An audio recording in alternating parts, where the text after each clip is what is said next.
Good afternoon, ladies and gentlemen. It's September 3rd, and this is the Denver Business Beat Podcast. My name is Arica Netterville. I'm your host, and my very special friend and good Judy today is Miss Sarah Raizk. How are you doing, love? I am doing so well, thank you. I'm so excited to have you on the show. You won this episode at a networking event. I did. How exciting! I'm very, very excited and Yeah. grateful. Thank you so much for having me. I Absolutely. love your events. I won it at Bagels and Business, Woo-woo. which we also just had this Shameless morning. plug. And yeah, you're just doing such a wonderful job of bringing together professionals from around the Denver metro area. So Thank you. That is something I'm really passionate about. And I love when me and you are at networking events. We had a really good time recently. It went down Wednesday. We were at Dinosaur Ridge, yes. and it was extremely hot. And I think we all got winoed. There was one point in time I looked at you and you looked at me, and I was like, it's really hot out It here. was hot. It's It so was that hot. one of those last hot days. Yeah, and it was. so, yeah. it was- Bye-bye, summer. I'm so happy you're I going. love the fall, so Yeah, I'm ready too. I'm a Yeah. fall girl too. I am so excited about Yeah. the cool weather. Before we get into your interview, can you tell us a little bit about you, where you grew up, where you went to school, and how long you've been in Colorado? Yes, absolutely. So I grew up in El Paso, Texas. Oh. I am the oldest of four, so Okay. I definitely have some of those firstborn vibes Uh-huh. going for me. And I, went to college in Tucson, Arizona, at the Mhm. University of Arizona, and got my degree in accounting, Look at you. and started my career there at a public accounting firm. I love that. So I spent a few years there and really loved doing that, but just wanted a bigger city, a different experience. So I got a job here in Denver and took it without really ever having been here. Wow. But so it was a big leap of faith. Big transition. Big transition, but it was the right one. It was one of those that worked out really well because I I love that. love it here. Yeah. And my husband, I met him in Tucson, followed me here, Mhm. and I spent the next 9 years working in public accounting as well. So Okay. what that means is I got my CPA, Mhm. certified public accountant, and I worked as an auditor. Mhm. And so I worked with probably close to 100 companies. Wow. Very impressive. And as an auditor, you have to be an expert in the accounting rules. Yeah. You work, it's a great job. It's a great way to start your career in Mhm. accounting because you get a ton of exposure to C-level executives. Mhm. You present to board of directors like very early on. You lead teams. You work with extremely smart people in the firm. You learn a lot about business and about different companies. Mhm. What's a healthy company, what's not a healthy company, Right. all the things. So that was great. And then I decided, well, I'm going to try going into the corporate world and see what that looks like. Mhm. Meanwhile, I'm having children at this time as well. So I have 3 daughters at this time. So very busy. Went into the corporate world and worked for a few different companies Mhm. of different sizes. So I had some pretty small, some very large, international, private equity backed.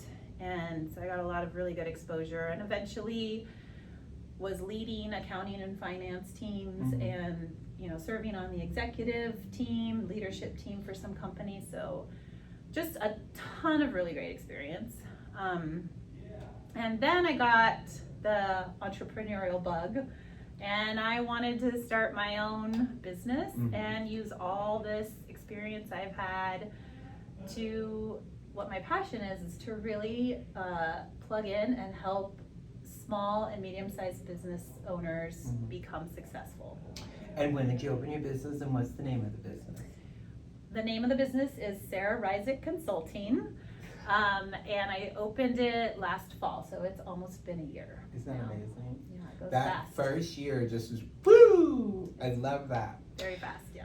You help business owners gain financial clarities for their bold visions. That does financial clarity look like in particular terms for a small to mid-sized business just starting out?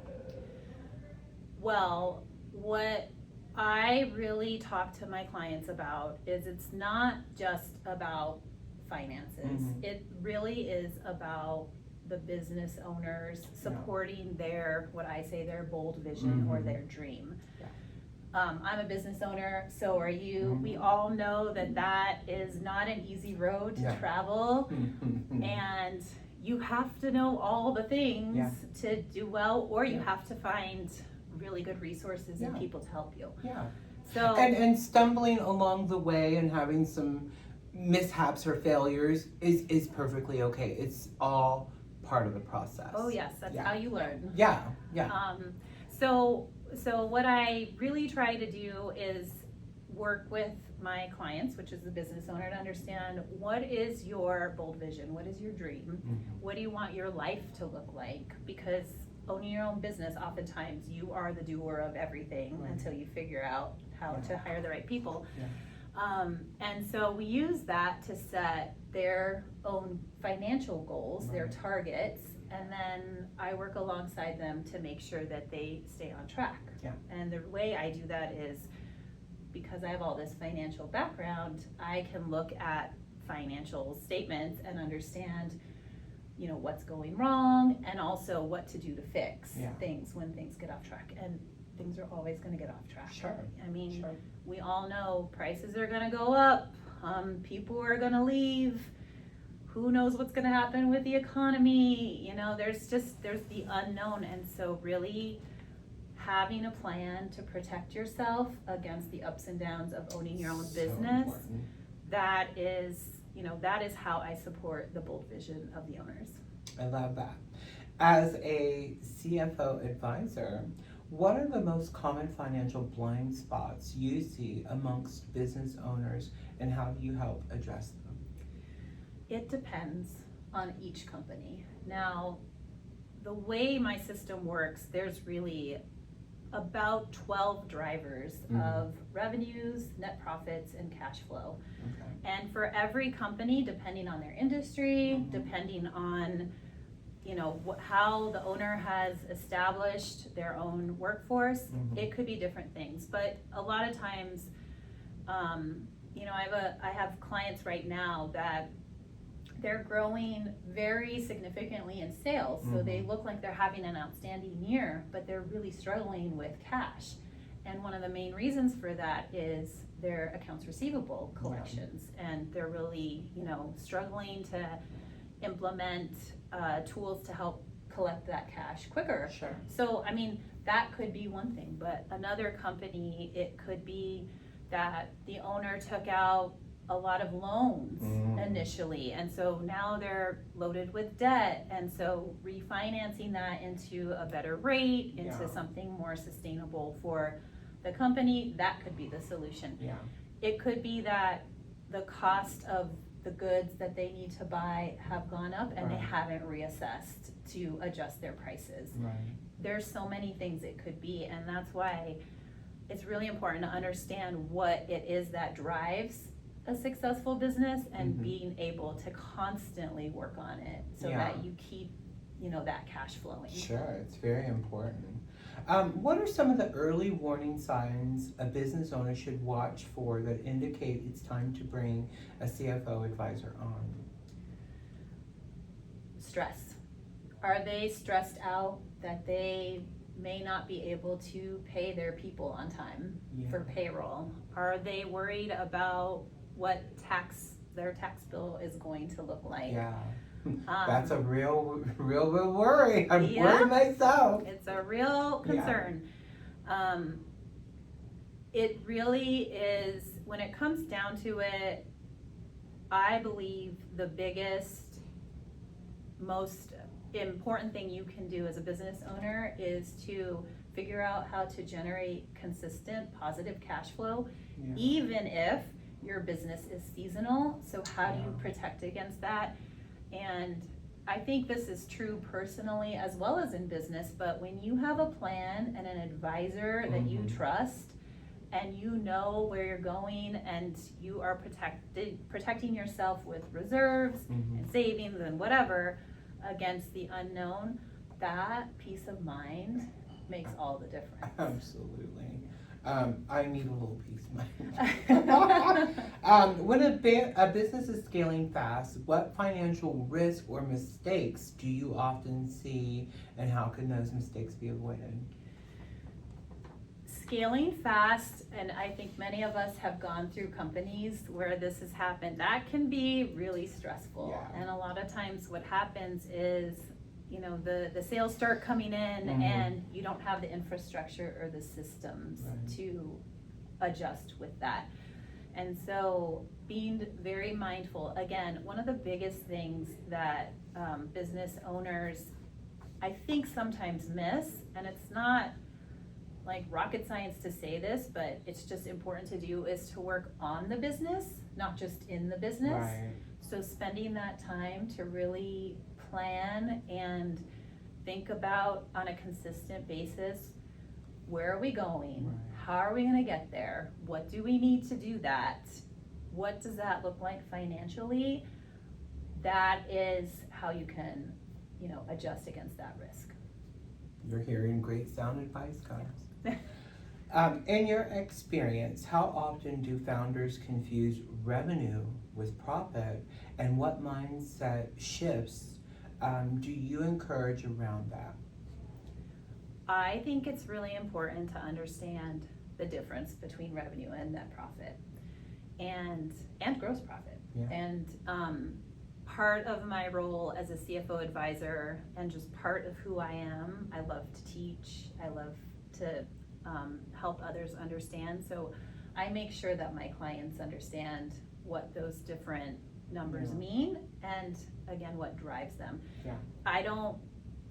Part of the value of what I bring is that I teach them that, but they don't have to know it all and remember it all necessarily, because I'm there to help drive them towards that success. But as a business owner, it is really important to understand, just because my sales are growing, if I don't adjust for the cost I'm incurring, whether that's increasing prices or decreasing the cost, finding better vendors, buying in bulk, whatever that looks like, you can grow all the sales in the world and still be struggling to pay your bills at the end of the day.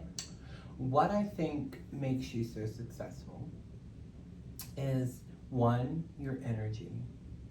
Two, this calming, soothing, we're gonna get it figured out, we're gonna get to the bottom of it, and then we're gonna give you a plan.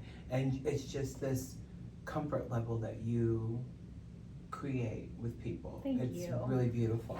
And setting in your energy today, I'm just soothed, and I've got a really rough day, and I'm just sitting here with my straw. Yeah, because you're amazing. What role does financial forecasting play in bold business decisions, and how do you help leaders gain confidence in those numbers? It is a huge, significant part of what I do, the forecasting, because that's how you know where you're going. Right. So my service involves setting that target and then consistently each month taking the actual financial results from the prior month and reforecasting. Wow. That is what I do to take it off the plate of the business owner. And then from that, I can see, okay, you said you wanted to hit that target, but based off of what's happening, that's not going to happen. So now what are we gonna do about it? Right. And it's a coaching session really, in which we come up with an actionable step that the owner can take back. So they're just laser focused on what they need to do to fix whatever's gone off track to be able to realistically hit those goals. Yeah. So forecasting is what I do, but it is a huge part of It's so important. So important. Especially with the uncertainty that's going on in things right now. Can you give us all the handles, websites, LinkedIn's, all of the things for people to connect with you? Yes, the best place to connect with me right now is on LinkedIn. So I'm at S Raizk, that is Raizk. Working on a website right now, so I will get that up. That's one of my goals. And we will share that on our LinkedIn and socials when that's up as well. Yes, And I am also a member of the West Metro Chamber of Commerce, so you can Yes. find me there in the listing of the directory.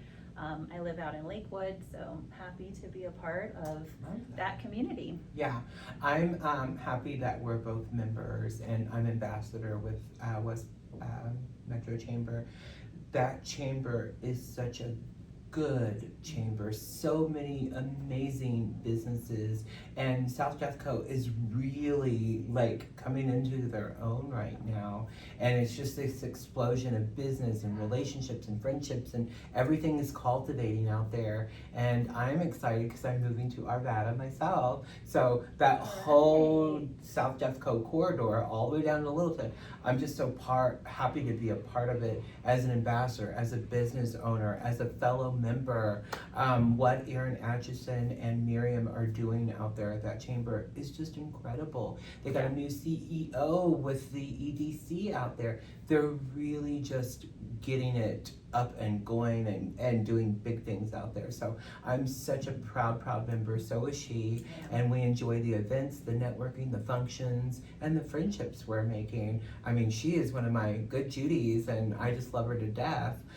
Do you know when I posted your LinkedIn, that got 1,675 impressions and comments and interactions, and people just raving about you. That's it was amazing. So beautiful to Thank see. you so It much. really was. Yeah. And it's a testament to the business that you do and the comfort that you create when you're working with your clients. So I know where you're going is just trajectory sky high, and I'm excited to see all of that for I you. appreciate that Yeah. so much, and it's such a pleasure to know you. Yes. So thank you so much. I love you to death.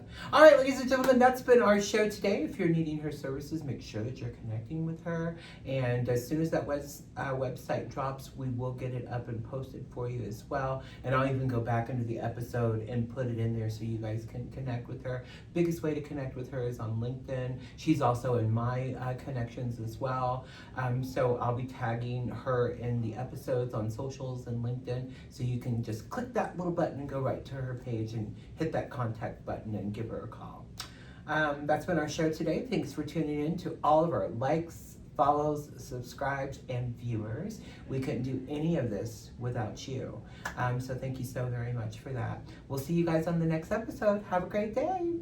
Tell them bye, Sarah. Thank you. Bye. Bye.